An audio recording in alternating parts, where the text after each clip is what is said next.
We begin with the U.S. Pacific Command, which has made revisions to its assessment of North Korea's missile launches conducted on Saturday. The revised assessment states that although the missile's target is unclear, the timing of the launch sends a clear message, and that it comes amid the ongoing Seoul-Washington military drills and after Washington had noted Pyongyang's restraint in its weapons program. Connie Kim reports. The U.S. Pacific Command has revised its earlier assessment of North Korea's latest missile launches, saying 2 of the missiles did not fail in flight, but rather flew about 250 kilometers in a northeastern direction.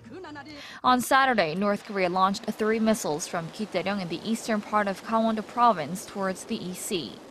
An earlier assessment by the U.S. Command said the first and third missiles failed in flight, and the second blew up immediately.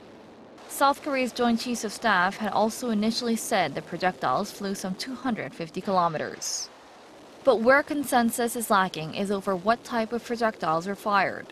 Seoul's top office Cheongwade says they're presumed to be improved 300mm artillery rockets from a multiple rocket launcher, while the U.S. Pacific Command says the projectiles were ballistic missiles. While the U.S. Command says the Allies will conduct a detailed analysis, what's getting the spotlight is the timing of the launches.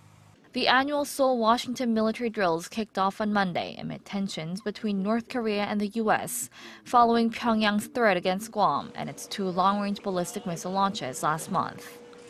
U.S. media have interpreted Saturday's launches as a protest against the drills, which Pyongyang labels as a provocative rehearsal for an invasion. Seoul and Washington say the training is purely defensive.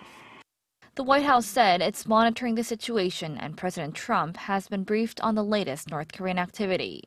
It's unclear where the missiles were intended to hit, but in view of Secretary of State Tillerson's praise for the regime's recent restraint in its weapons programs, observers will be closely watching the response from Washington. Connie Kim, Arirang News.